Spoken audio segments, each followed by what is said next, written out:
بسم الله الرحمن الرحيم. عن ابن عمر رضي الله عنهما قال إن رجلا جاء إلى النبي صلى الله عليه وسلم فقال يا رسول الله صلى الله عليه وسلم أي الناس أحب إلي وأي الأعمال أحب إلى الله أي الناس أحب إلى الله وأي الأعمال أحب إلى الله فقال رسول الله صلى الله عليه وسلم أحب الناس إلى الله تعالى أنفعهم للناس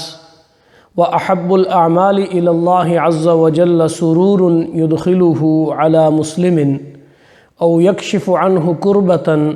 أو يقضي عنه دينا أو يطرد عنه جوعا ولا أن أمشي مع أخ في حاجتي أحب إلي من أن اعتكف في هذا المسجد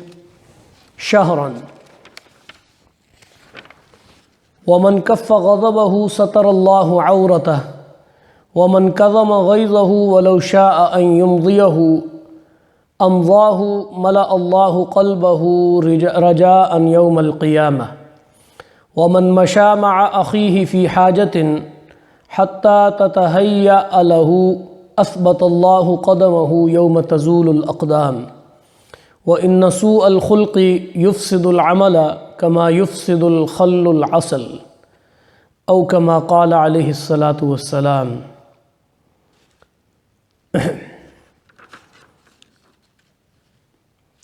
معزز و مکرم خواتین و حضرات، سامعین و سامعات، بڑی خوبصورت، بڑی جامع حدیث ہے. سیدنا ابن عمر، عبداللہ ابن عمر رضی اللہ تعالیٰ عنہما اس کے راوی ہیں. کہتے ہیں کہ ایک شخص رسول اللہ صلی اللہ علیہ وآلہ وسلم کی خدمت میں حاضر ہوا اور عرض کی کہ اللہ کے رسول، کون سے لوگ اللہ تعالیٰ کو زیادہ محبوب ہیں اور کون سے اعمال اللہ تعالیٰ کو زیادہ پسند ہیں؟ حسن سوال اپنی جگہ بڑا اہم ہے، یعنی کیا خوبصورت بات بڑے خوبصورت انداز سے پوچھی. رسول اللہ صلی اللہ علیہ وآلہ وسلم نے فرمایا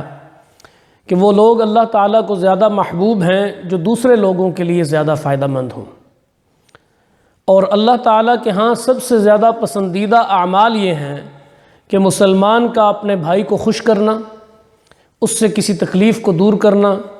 اس کا قرض ادا کرنا اور اسے کھانا کھلانا.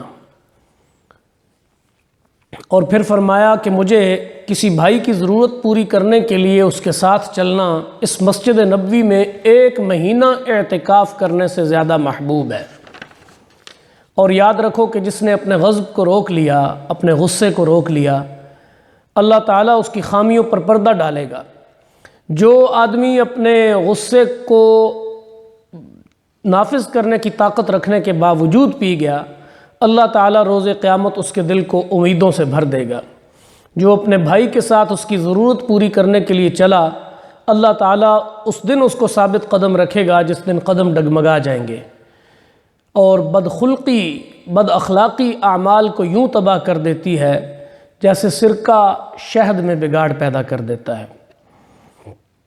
بڑی جامعیت کے ساتھ رسول اللہ صلی اللہ علیہ وآلہ وسلم نے اس شخص کے جواب میں، اس کے سوال کے جواب میں محبوب لوگوں کا اور محبوب اعمال کا تذکرہ کیا. اور محبوب یعنی اعمال اور عاملین، ان اعمال پر عمل کرنے والے، ان کا تذکرہ کرتے ہوئے رسول اللہ صلی اللہ علیہ وسلم نے 8 نیکیوں کا ذکر کیا. اور 8 خصلتوں میں سے کسی ایک کا تعلق بھی حقوق اللہ سے نہیں ہے، بلکہ 8 کی 8 خصلتیں حقوق العباد سے متعلق ہیں. یہ کسی شخص کی سعادت ہوگی کہ وہ دوسروں کے دکھوں میں شریک ہو، دوسروں کا سہارا بنے اور اپنے ساتھ زیادتی کی صورت میں صبر کرے.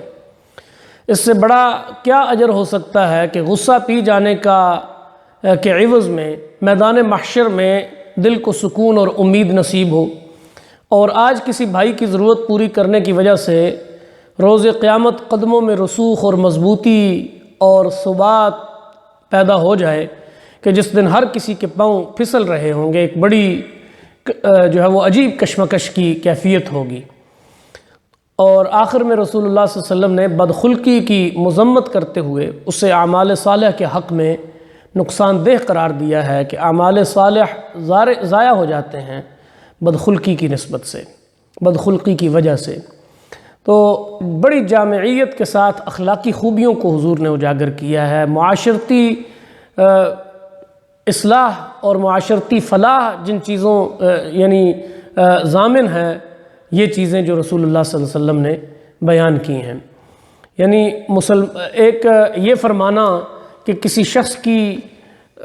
کے دل میں خوشی پیدا کر دینا، اسے کسی خوشی کا ذریعہ اس کے لیے بن جانا، اور کسی کو کھانا کھلا دینا، کسی کو قرض چکا دینا، اور کسی کی کوئی تکلیف دور کر دینا، یہ گویا پسندیدہ اعمال ہیں۔ لیکن سب سے بڑھ کر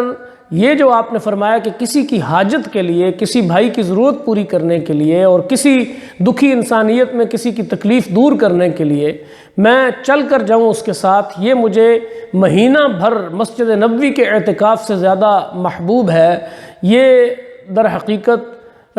ان لوگوں کے لیے بہت اہمیت کی بات ہے کہ جو یہ سمجھتے ہیں کہ مسجد کے کسی کونے میں ذکر میں مصروف رہنا اور نفل عبادت کرتے چلے جانا، گویا یہ اور اس کے مقابلے میں پھر معاشرتی اصلاح اور فلاح اور معاشرے کے جو ذمہ داریاں ہیں ان سے کنارہ کش ہو جانا، یہ گویا وہ یہ سمجھتے ہیں کہ ہم کو بڑا کام کر رہے ہیں۔ ان کے لیے یہ رسول اللہ صلی اللہ علیہ وسلم کا یہ فرمان حجت ہے۔ انہیں متنبہ ہو جانا چاہیے کہ بسا اوقات آزمائش کی گھڑیوں میں اور مشکل حالات کے اندر یہ زیادہ ضروری اہمیت کا حامل کام ہو جاتا ہے کسی کی تکلیف کو دور کرنا، کسی کی حاجت براری کرنا۔ اور پھر جن کے غصہ جو ہے وہ ہر وقت ناک پہ دھرا رہتا ہے اور وہ ناک پہ مکھی تک بیٹھنے نہیں دیتے اور مسل کر رکھ دیتے ہیں اسے، ان کے لیے بھی اس میں ایک چتاونی ہے کہ جس نے خوشخبری ہے بلکہ کہ جس نے اپنے غصے پر قابو پا لیا، اللہ اس کے عیبوں کی پردہ پوشی کرے گا۔ میں اور آپ، ہم میں سے کوئی ایک فرد بشر ایسا نہیں ہے جو اس بات کا حاجت مند نہیں ہے کہ اس کے عیبوں کی پردہ پوشی کی جائے، اس کے عیب لوگوں کی نظروں سے چھپے رہیں۔ یہ ہماری دلی تمنا اور خواہش ہوتی ہے کہ میری کوئی بھی کمی کوتاہی دوسروں پر ظاہر نہ ہو۔ اس کا آسان سا نسخہ رسول اللہ صلی اللہ علیہ وسلم نے بتایا کہ اپنے غصے پر قابو پا لو، اور پھر غصے ہی کے حوالے سے یہ فرمانا کہ جس نے اپنے غصے پر قابو پا لیا، غصہ پی لیا جس نے، حالانکہ وہ اس غصے کو نافذ کرنے پر قادر تھا، یعنی چاہتا تو اس غصے کا اظہار کر سکتا تھا اور اس کی طاقت بھی تھی، آگے فریق کمزور تھا، یہ اسے 2-4 تھپڑ مار دیتا اور اسے بری طرح سے جو ہے وہ اس کا اپنا غصے کا اظہار کر دیتا، لیکن اس کے باوجود غصہ پی گیا، تو ایسا شخص تو اللہ روز قیامت اس کے دل کو امیدوں سے بھر دے گا۔ اس دن سب سے زیادہ ضرورت ہی امید اور ہوپ کی ہوگی۔ تو بڑی جامعیت ہے اس حدیث کے اندر، اور بڑی ہی بلاغت ہے، اور اعلیٰ درجے کے وہ خصائل ہیں جو رسول اللہ صلی اللہ علیہ وسلم نے بیان کیے ہیں کہ ایسا شخص جو ہے اللہ کے ہاں محبوب ہے۔ تو محبوب اعمال اور محبوب عاملین، ان کا ذکر ہے اس حدیث کے اندر۔ اس حدیث کو اپنی روزمرہ کی زندگی میں نافذ کرنے کی ضرورت ہے۔ اللہ کریم سے دعا ہے کہ وہ ہمیں سمجھ اور عمل کی توفیق عطا فرمائے۔ وما علینا الا البلاغ۔